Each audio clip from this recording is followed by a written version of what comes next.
Welcome to an hour of HealthMade Radio. HealthMade is a community for natural health seekers where we educate people about common health conditions and share extensive research on the most effective natural health treatments and promote legislation that protects our health freedoms. A core concept belief is in the innate intelligence and healing power of the body, and if properly supported spiritually, emotionally, and nutritionally, it can find its way back to health. HealthMade Radio will bring information from integrative health experts throughout the world. Check us out at healthmade.co. Health is what you make it. I'm Dr. Michael Karlfeldt, and I will be your host. Today's guest is Dr. Stephanie Seneff. Dr. Stephanie Seneff is a senior research scientist at the MIT Computer Science and Artificial Intelligence Laboratory. She received her bachelor degree in biophysics in 1968, the master degree and EE degree in electrical engineering in 1980, and her PhD degree in electrical engineering and computer science in 1985, all from MIT. For over 3 decades, her research interests have always been at the intersection of biology and computation, developing a computational model for the human auditory system, understanding human language so as to develop algorithms and systems for human-computer interactions, as well as applying natural language processing, NLP techniques, to gene predictions. She has published over 170 referred articles on these subjects and has been invited to give keynote speeches at several international conferences. She has also supervised numerous master's and PhD theses at MIT. In 2012, Dr. Seneff was elected Fellow of the International Speech and Communication Association. In recent years, Dr. Seneff has focused her research interests back towards biology. She is concentrating mainly on the relationship between nutrition and health.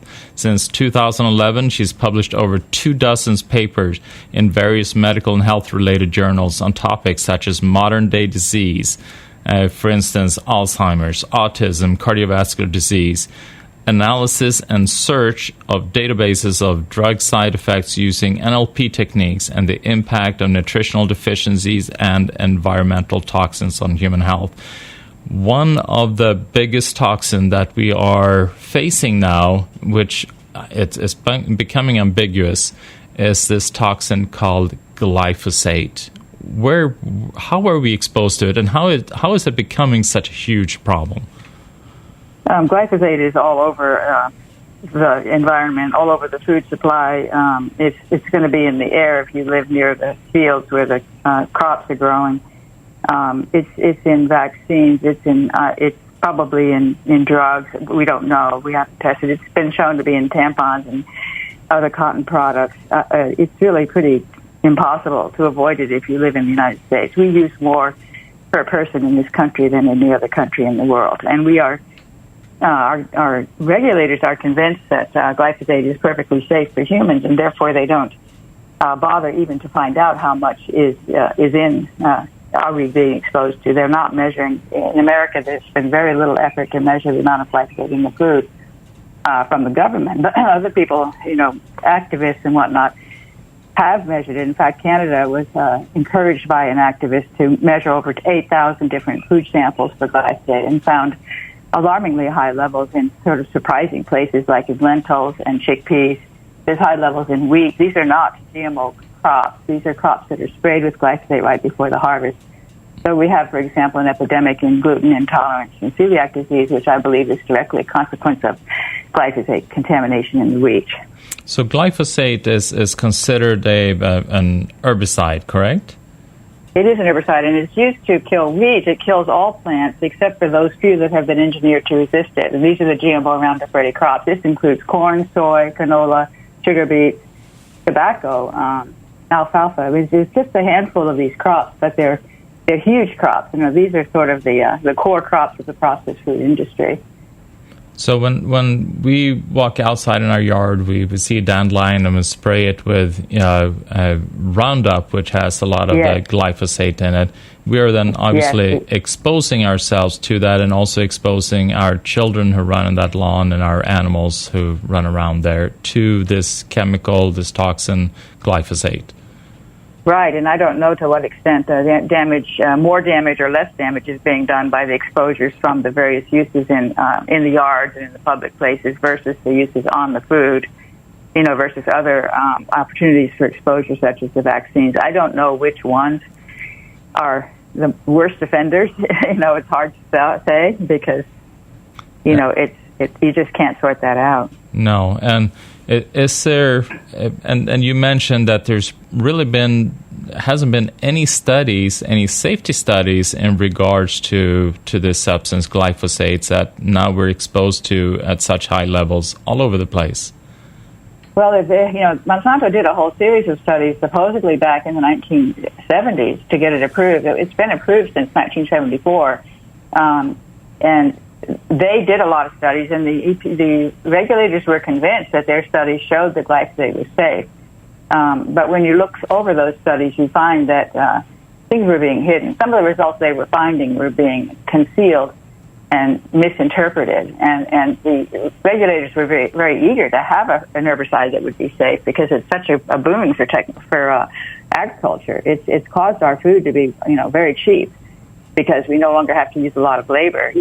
We have very few people today who are farmers compared to what it was like in the 1950s, because it's so easy to grow these crops now with very little labor.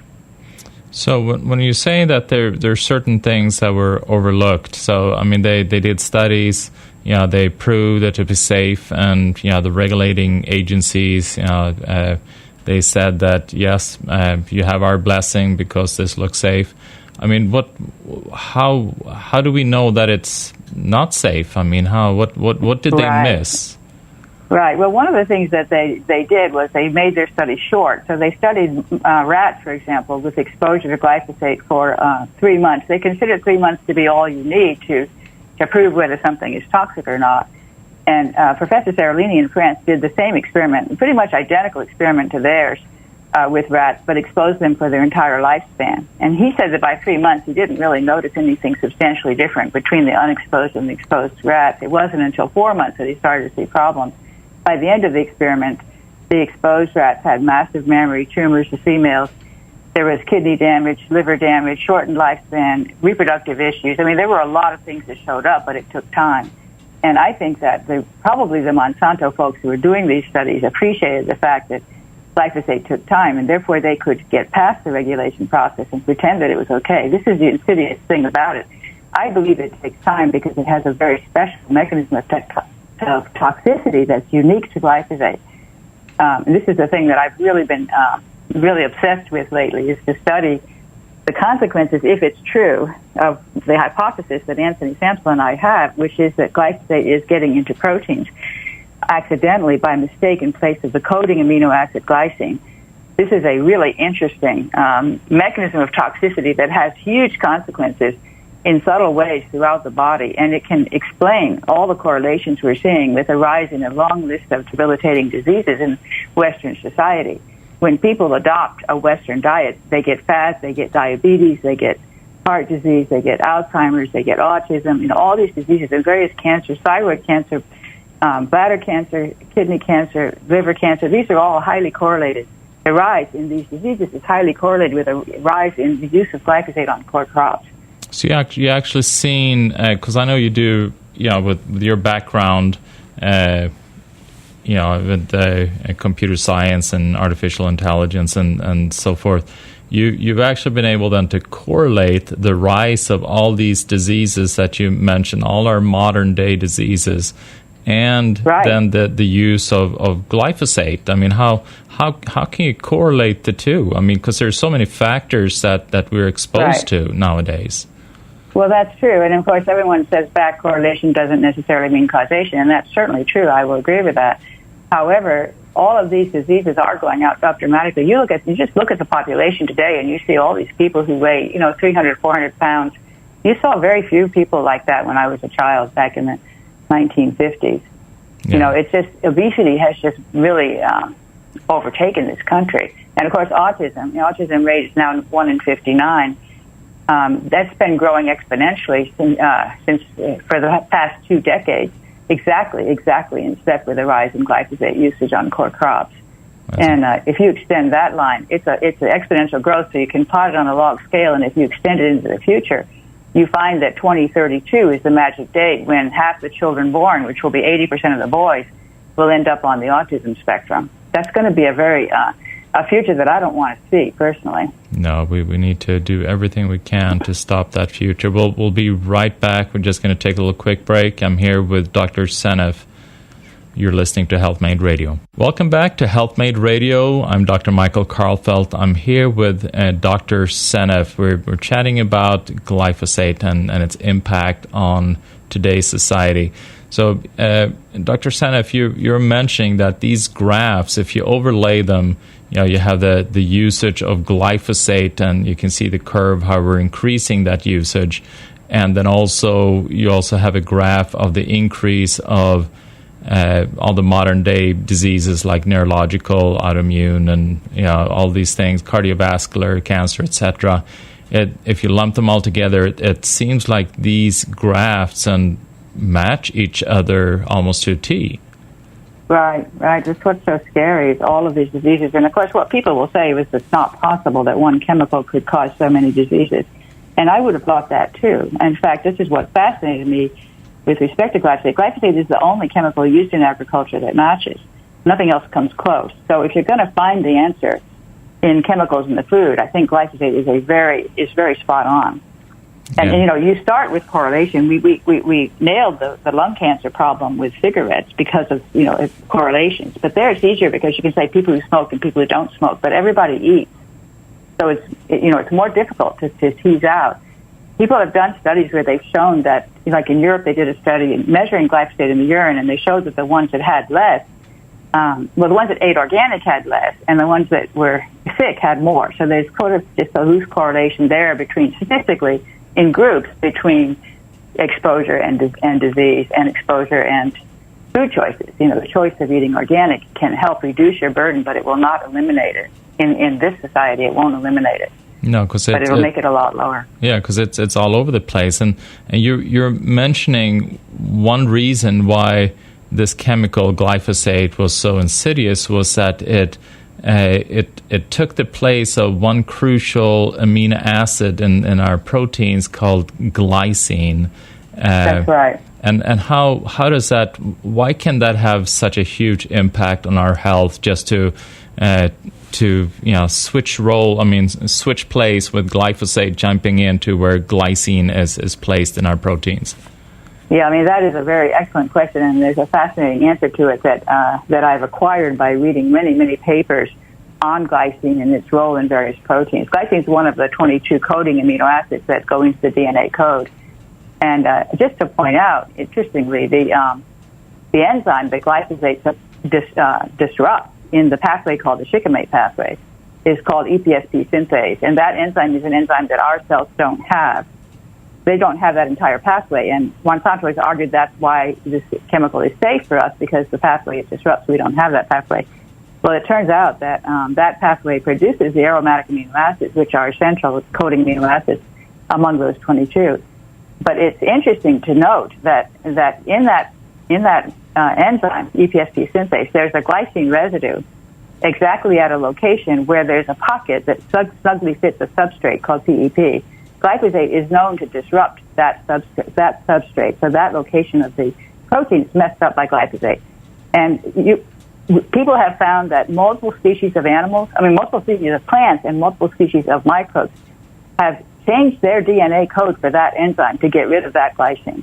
So it no longer codes for glycine, it now codes for alanine. When they do that, they acquire resistance to glyphosate. That enzyme is not affected by glyphosate at all if you get rid of that glycine residue. To me, that practically screams that this is what's happening in that specific enzyme, which is the one that Monsanto believes is the main factor that kills these plants. You getting rid of that glycine residue in that code is how you fix the problem. That, to me, is extremely strong evidence that what glyphosate is doing is substituting for that glycine in the protein to mess it up. And so when you start to look at other proteins that have essential glycines in them, and what happens when you change those glycines to other things, you can get a lot of answers from the research literature, because you see examples where some person has a genetic mutation that causes a flaw in a protein where glycine residue gets changed to something else. A single change in one protein can cause enormous disruption. For example, a disease called Timothy syndrome, a genetic disease with a mutation where a single glycine residue is altered in a calcium channel. And that disease ends up with major developmental problems. Most of them are diagnosed with autism. They have issues with hypoglycemia because they produce too much insulin, and they have heart problems that causes a cardiac arrest, arrhythmias that usually leads to death by cardiac arrest, like a sudden death within the first few years of life. This is just one glycine in one protein when you replace it with a different amino acid. And there's other examples like that, but that one's the most dramatic. There are many, many proteins that have essential glycines. Glyphosate is going to go into all kinds of different proteins. And once it's in there, some of them, for example, it can cause them to misfold. And I've seen a lot of cases where a protein is supposed to form an alpha helix, and there are glycine residues that hold that alpha helix together and keep its shape. That alpha helix can go into the membrane of the cell. If you change those glycines into something else, then the protein no longer makes an alpha helix. It makes what's called a beta sheet. And the beta sheet is water soluble, so it goes into the cytoplasm. And if you accumulate enough of those beta sheets, it will precipitate into fibrils. And this is how you get Alzheimer's disease with amyloid beta.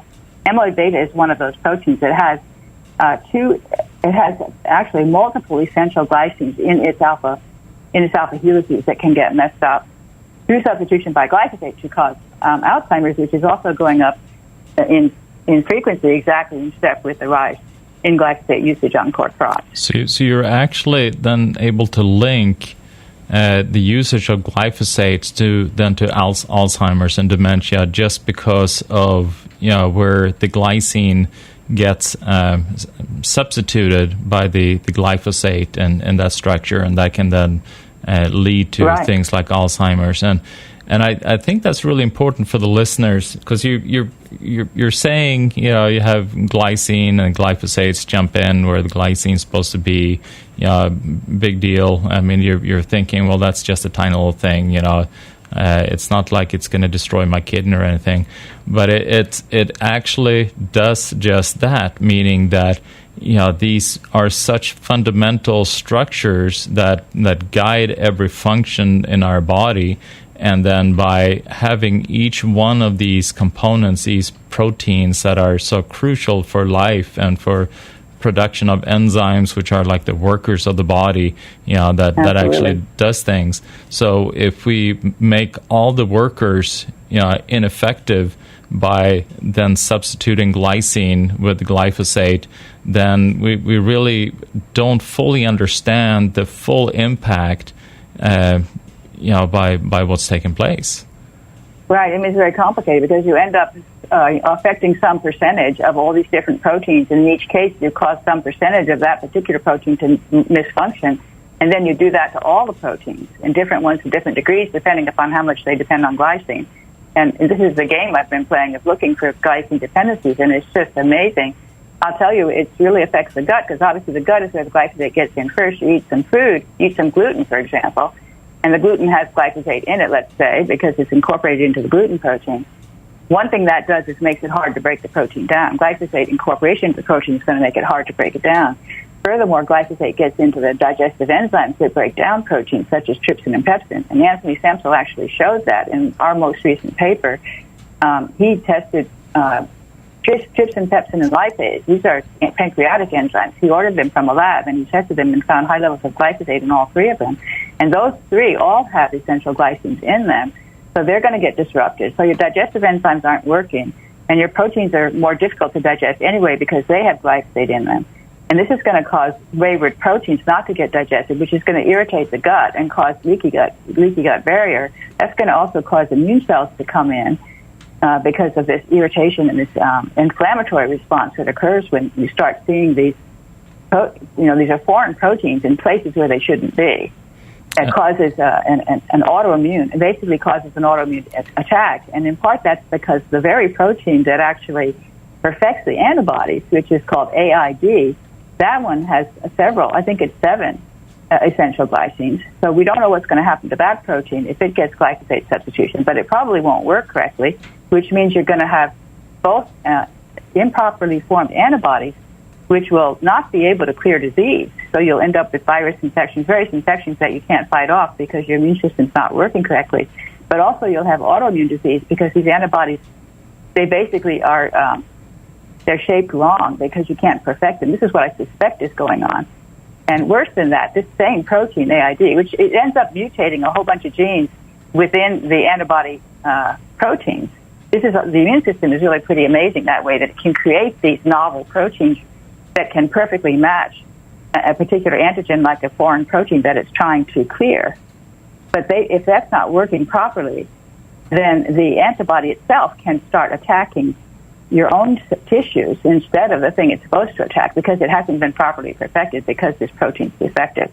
And worse than that, this defective protein, this is called AID, activation-induced deaminase, it can start, if it's a rogue version of itself, it can start causing mutations in other proteins besides the antibody proteins.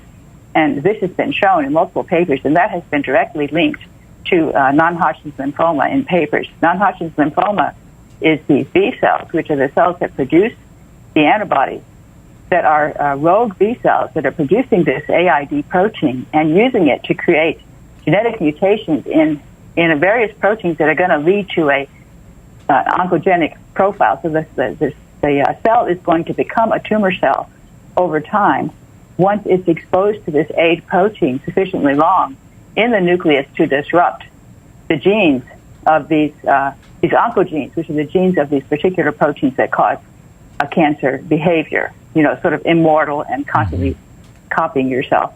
So these cells that just constantly clone and don't die. Yeah, so in essence, it creates such a domino effect. I mean, we've covered just with this substitution, it can lead to, we talked about Alzheimer's, dementia, and then, we go down to the leaky gut, and then all the digestive issues, and we know how important the gut is and its connection to the brain, and also its connection to the regulation of inflammation throughout the whole body. And 70 to 80% of your immune system is along the gut lining.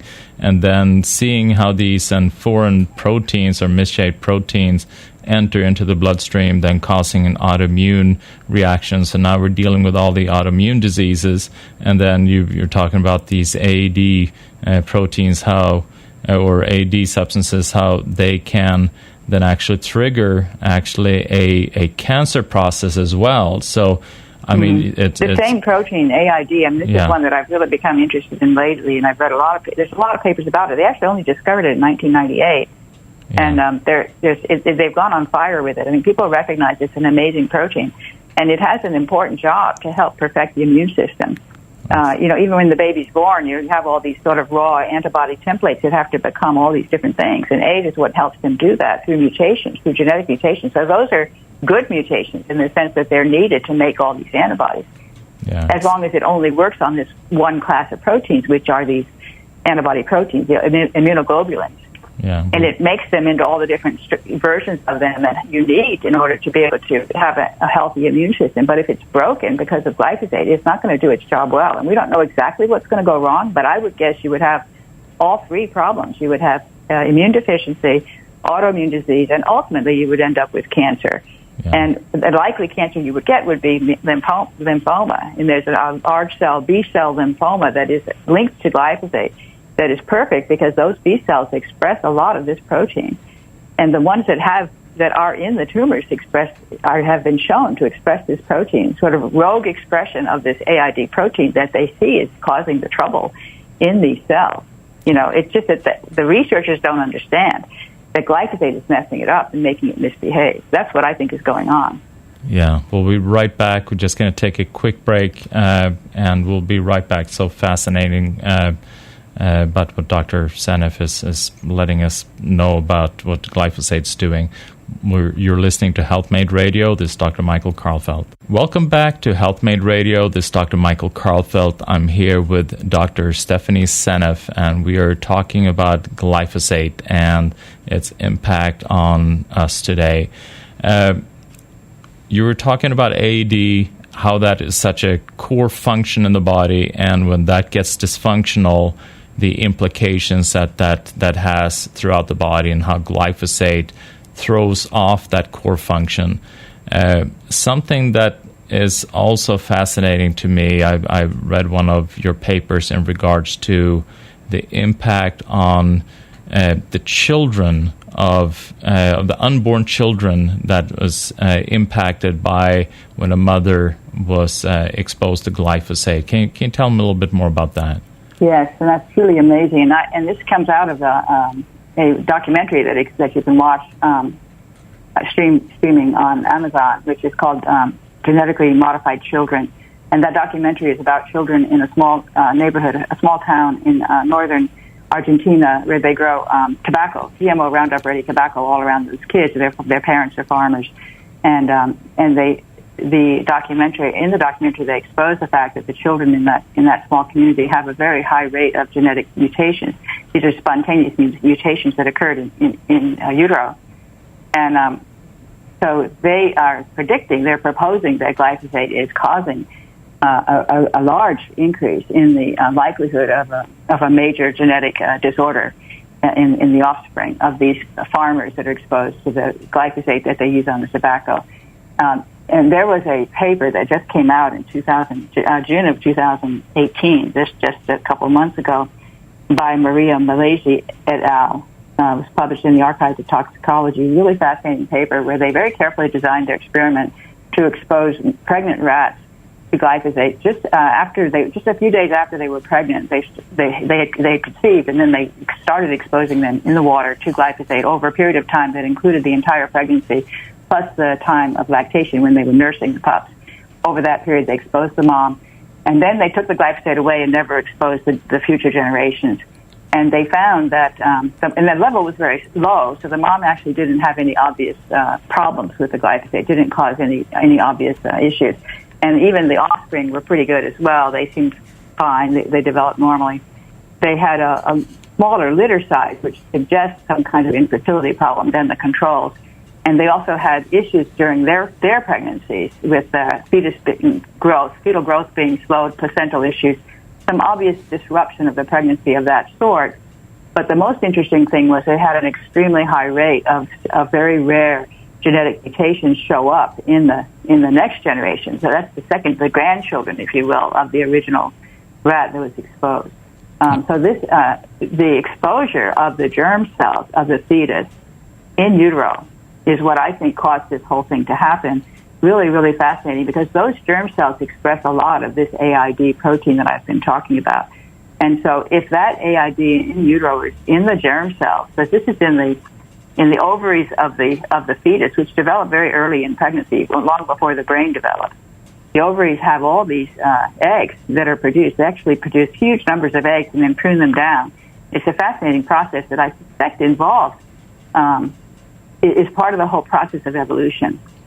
But because they're exposed to this toxic chemical in utero, those eggs end up with more mutations because this rogue AID protein starts attacking various DNA, the DNA of various proteins in the code, in the genome, to end up with these rare changes that should not have been anywhere near so prevalent as they were in these particular offspring, these grandchildren, if you will, of these rats that were exposed. It's really, really fascinating. And I think that's what's going to happen to us. We have already an epidemic in infertility.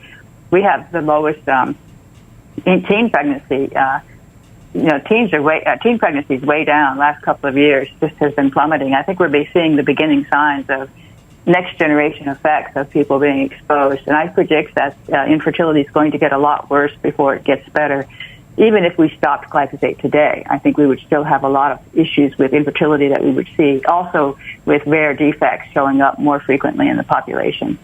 Because you had, with these rat populations, they did exactly that. They exposed the rat for a short period of time, and then the future generations, they did not expose it at all. Right, they didn't see it again after that. And so those grandchildren never saw it, except as the germ cells, in the very beginning of the pup's life. Exactly. Its own reproductive system. It's really interesting that those eggs are available for attack by toxic chemicals in the environment so early in the reproductive process. I think it's an intentional design, and I think what's actually going on is that they're struggling to cope with how to deal with this environment. If you think about the task ahead for our species is to try to get rid of glycine as one of the coding amino acids, which is pretty much an impossible task. If we could remove glycine from all the critical places in all the proteins where it's critical, then we wouldn't have much of a problem with glyphosate, I suspect. But how can you do that? It's way too difficult. And they start trying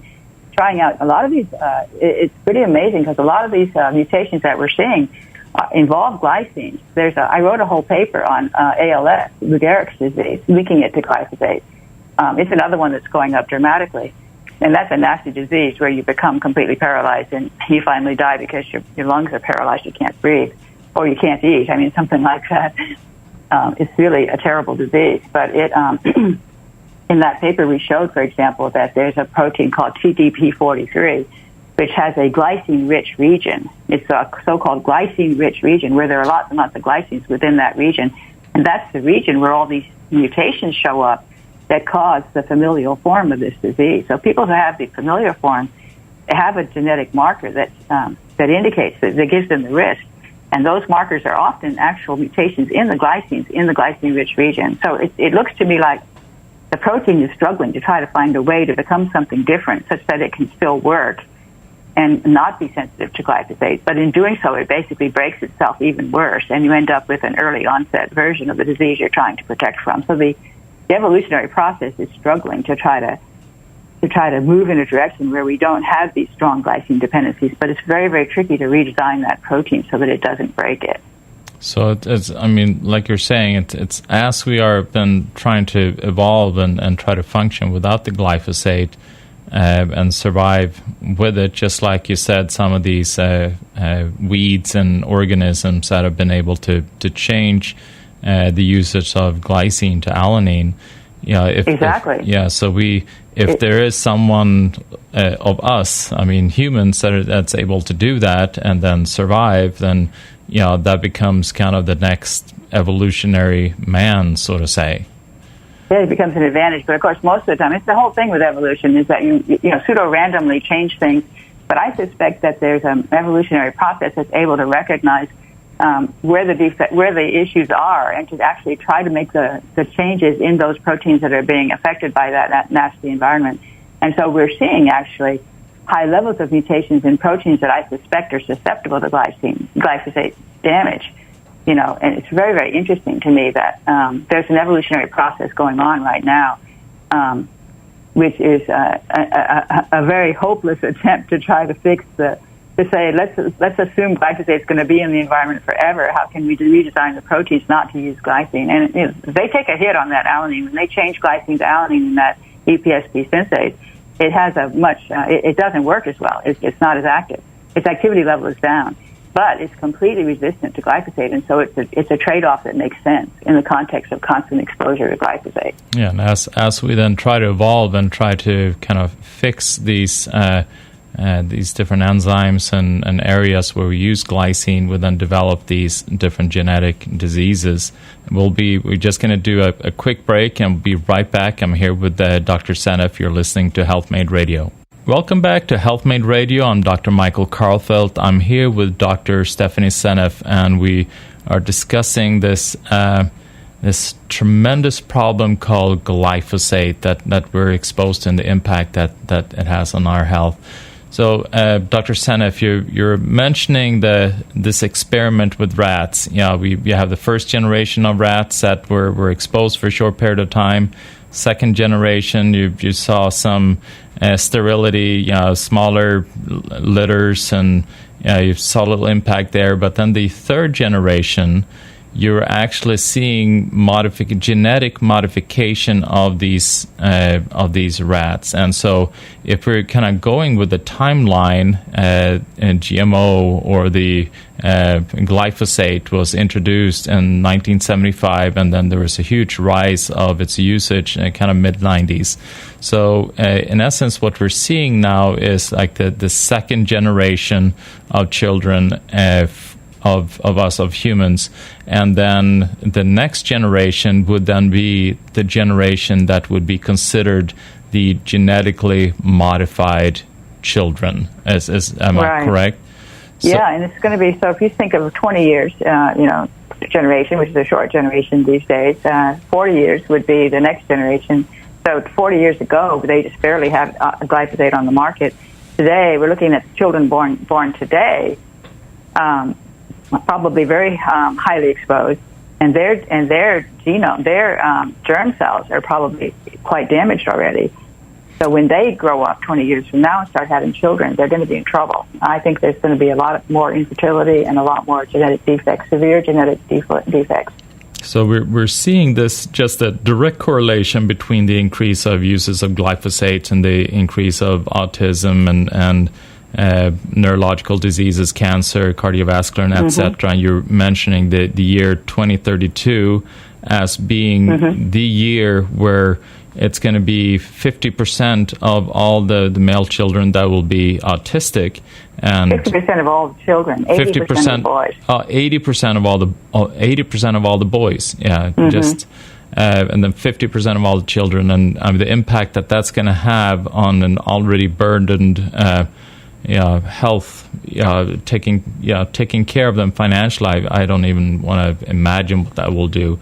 I mean, this becomes the biggest financial crisis that I can even see. But if we just have that component, we see that direct correlation. But then, in addition to that, we have then what we really don't know what's going to happen with these genetically modified children. What's going to? I mean, what are you seeing? How are they going to be? What are they going to look like? And what are we going to look like? We're already seeing some of that, because we have, for example, a large increase in type 1 diabetes right now in the children being born today.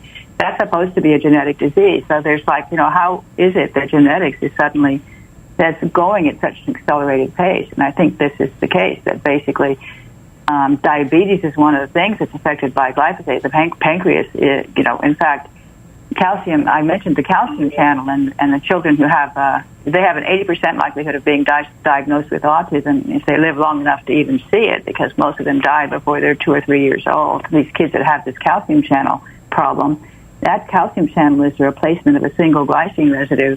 If you replace that glycine with glyphosate, you're going to have the same effect.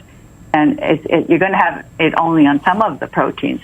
Some of the calcium channels are going to be broken and other ones will be okay, because it won't substitute everywhere.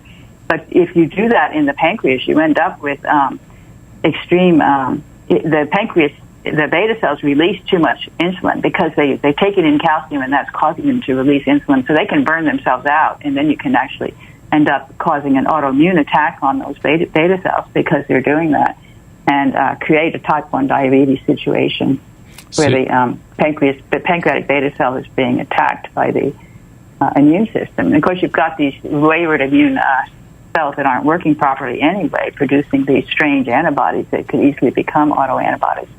So we have an epidemic in autoimmune disease, things like lupus and even things like chronic fatigue syndrome. We have all these new diseases that we didn't used to have and that we don't understand. There's eosinophilic esophagitis. I mean, there's all these interesting diseases that are coming up in the last 40 years that are appearing on the horizon that we didn't even, and even autism was extremely rare. I mean, it was not zero before glyphosate, but it was extremely rare. And some people would argue, saying that, well, we really didn't diagnose autism that much, and now we're diagnosing it more. I mean, what do you say to that? Well, I get very annoyed with that statement. I think it's just wishful thinking. And people are in denial. They don't want to admit that we have a problem, and therefore they just say we're diagnosing it more. We would have noticed a child who couldn't speak, and many of the autistic kids are nonverbal. We would have noticed that back then. Yeah, exactly. Not the case that I didn't see it more. Yeah, I didn't see anyone in my class growing up. I mean, and now you see it all over the place. Yeah, right. Yeah, so it's kind of like the first step we're seeing is that we're seeing all this autoimmune disorders, and then the next wave that's going to hit us is all these genetic disorders, like you're mentioning, then type 1 diabetes, and I guess we really haven't seen yet what all these genetic disorders are going to look like. Right. We have a lot of people who have this methylation, very genetic mutations in the methylation pathways, which is very interesting to me because I can see that glyphosate severely disrupts the methylation pathways. And it does it in ways that are shown through the studies. For example, glyphosate disrupts the synthesis of methionine by the gut microbes. Again, that's methionine, like the aromatic amino acids, is a essential amino acid. Our cells don't know how to make it, but our bacteria make it for us. And studies on E. coli have shown that glyphosate disrupts critical enzymes in the pathway that produces methionine out of inorganic sulfur. And what happens instead is that you get an overgrowth of desulfovibrio and Bilophila wadsworthia, two microbes that can reduce sulfur to hydrogen sulfide gas. So instead of making methionine in your gut, you're making hydrogen sulfide gas, which can be toxic if there's too much. And we have various people that are sensitive to sulfur. Many people complain about sulfur sensitivities. They can't, drink wine with sulfites in it, and they can't eat the dried fruits. They're sensitive to sulfite because the enzymes that the bacteria use to get rid of the sulfite and convert it into useful forms of sulfur are broken. Yeah. So you get not only the inability to supply the methionine, but you also get toxic effects of those broken enzymes that ends up with toxic metabolites that can't be cleared because that enzyme's broken. It's two sides to that same problem, a deficiency and a toxicity. And this is what's going on in lots of enzymes in the gut microbes. The gut microbes get hit hard by the glyphosate. It preferentially kills the beneficial bacteria, the bifidobacteria and the lactobacillus. It allows species like Clostridia that are less resistant to gain a foothold in the gut in the child. And this is causing a lot of problems with gut dysbiosis because of the overgrowth of species that are pathogens. And again, causing those immune cells to come in, and the immune cells are trying to kill those pathogens, but their mechanisms of killing them are busted because the glyphosate is getting into those proteins. It's just a complete mess. It's incredible what this kind of insidious one chemical can do, and I know that we have no clue what the total end is going to be. I so appreciate you coming on to the show today, Dr. Seneff. That's all for today. You've been listening to HealthMade Radio. Remember to connect with us at healthmade.co. Health is what you make it.